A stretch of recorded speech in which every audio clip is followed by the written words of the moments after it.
It's time for Week 4 Big Game Preview. I could have did Colorado versus Oregon. I'm not going to do it. But I think a game with more implications is Notre Dame versus Ohio State. Hey, it's Game 5 for Notre Dame. Game 4 for Ohio State. They're both undefeated. They're both top 10.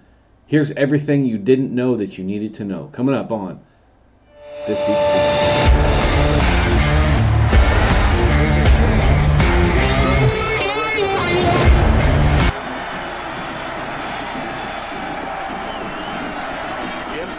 Set for the kick with Stanley and Springs deep for Ohio State. This will be Stanley at the 2. With a seam, Demetrius Stanley. The kicker Sanson misses. Cuts back. Demetrius Stanley finally caught at the 13-yard line, an 85-yard short of the handed off to the up man. That's the fullback Estime, who dives for the end zone. Well, hello, welcome to Week 4. All right, check it out. Ohio State versus Notre Dame is a big deal. Yes, I could have done Colorado, Oregon, Colorado game, whatever.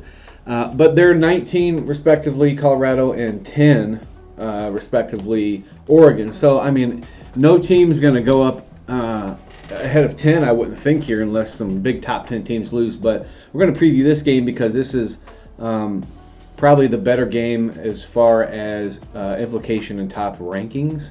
However, the Colorado-Oregon game is still awesome. I don't want to not say it isn't. So, let's go ahead and let's go into... All right, things you need to know. So this is all informational, a little bit of opinion, but not much. These two are not rivals, okay?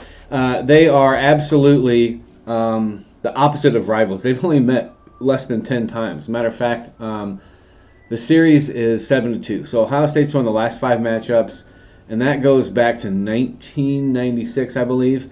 But the whole series, they were playing back in the 19th freaking century. They've met in the college football playoff about 7 years ago. Obviously, we know who didn't win there. It was Ohio State. They won versus Notre Dame. Now, they're only separated by 200 miles from university to university, and they've only played 7 times. So, one's basically, okay, Notre Dame's East Chicago, basically, up there in Indiana, South Bend. That's just my opinion. And then, obviously Ohio State, the horseshoe there. In Columbus, but if you fly straight there, it's 200 miles. I feel like they should have been playing for years and years and years, but they're both pretty good programs now, and so they have started playing each other a lot more lately. Last year they played 2022. Ohio State won that by less than 2 touchdowns. Okay, and that was at the horseshoe. I will say this: Ohio State in the coaches poll is number 4. So if the college football playoff ended today. That's why it's such a big game. AP there, number 6. But until the playoff poll comes out. But if Ohio State keeps winning, they're going to be awesome. And then obviously Notre Dame's top 10. They're both number 9 in the AP and the coaches poll. Okay, game log.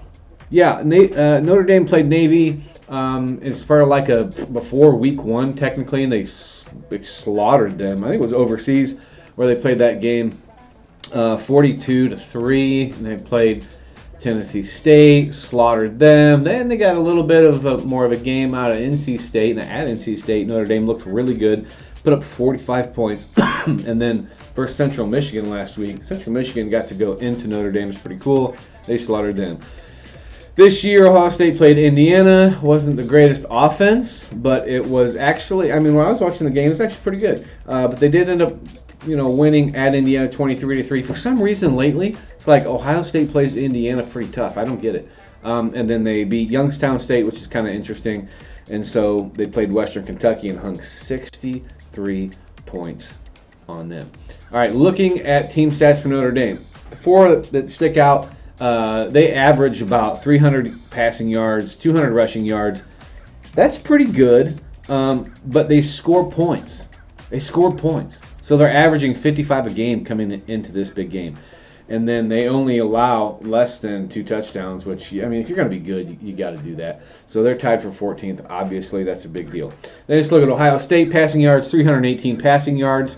That's pretty good. But rushing yards per game, not so good. They're about middle of the pack there, tied at 70th, probably with a bunch of other schools that we don't even know. All right, points for 40.3. Not bad. You're scoring 40 points a game. Okay, average. Points against, Ohio State's defense, 6.7 per game. Might I remind you that Ohio State's defense is usually what wins them championship. Back in the day in the 90s with Katz and Moyer. And then you have a couple other Ohio State linebackers who are in the NFL.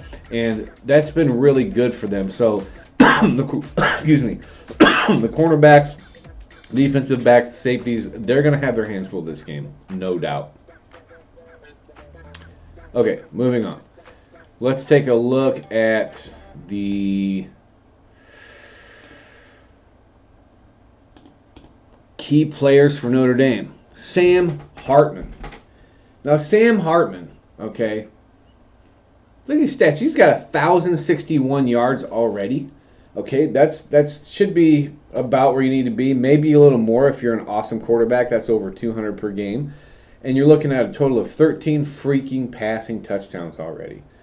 So he's liable to hit 30 easy by the end of the regular season. Probably going to be closer to 40, but the big stat is that he has no interceptions. And he's got a QBR of 90. QBR is pretty good. 90 is very good. You approach 100, you're talking Heisman stuff. The running back, Estime, he is a beast. He's averaging 8 yards per frickin' carry. And he already has over 500 with 5 touchdowns. And you got Chris Tyree. He's basically the wide receiver to hit. I mean, you're talking like 216 yards, 2 touchdowns. But look at this average, almost 30 yards per reception. Big deal. And then the defensive side for Notre Dame, you got Burnham. He's the down slash linebacker. I mean, he does a lot of good stuff. He's got 4 solos and a sack. He's going to be running all over the field. 2023 key players for Ohio State so far. Kyle McCord. Kyle McCord. He ended up winning the number 1 spot. It looks like last week he's going to be it. He's already thrown for 815, 6 touchdowns, 1 interception, but that's also with Brown getting some playing time, and he also has an 87 quarterback rating. Travion Henderson, number 32, running back, 4 touchdowns, average 6.4. But if you go back and you look at this one, you're talking Estime has 5 touchdowns, averaging 8, and then you got Travion Henderson close, but not near the yardage, okay? You got Marvin Harrison Jr. on Ohio State. He is absolutely a beast. Absolutely a beast. 14 receptions, 300 yards, average 21. Has a couple touchdowns. And you got Hero Canoe. He's actually from Germany. He has 4 solos and a sack on the year. Now, here's what to look for. And here's kind of where I feel like Notre Dame has to do some things and Ohio State has to do some things.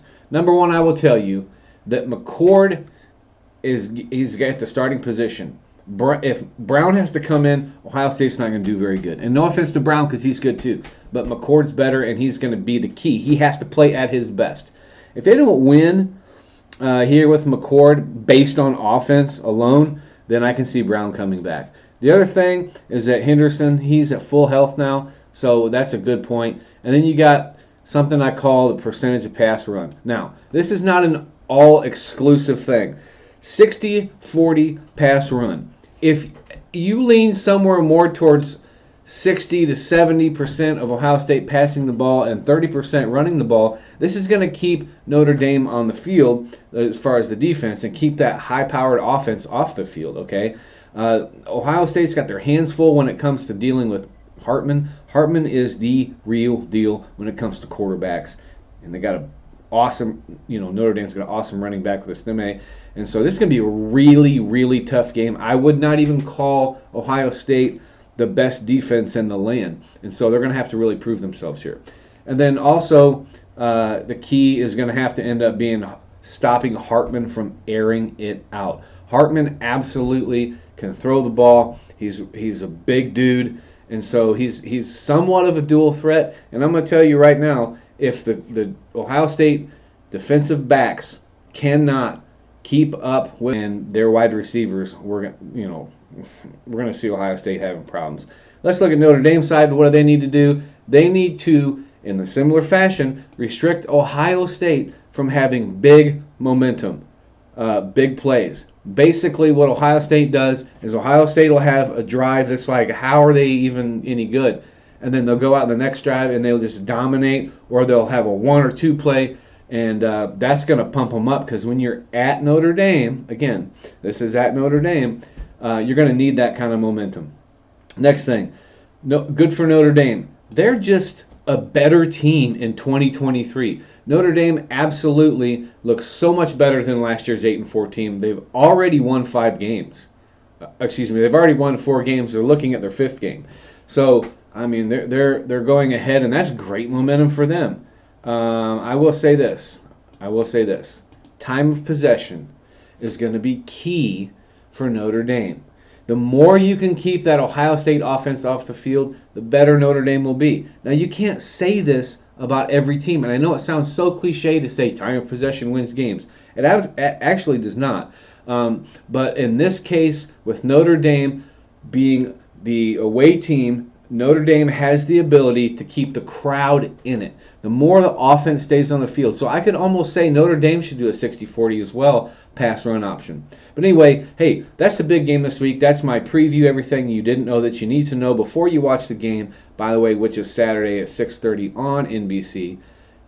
Hey, good luck to both teams. We'll do a little recap once the game's over.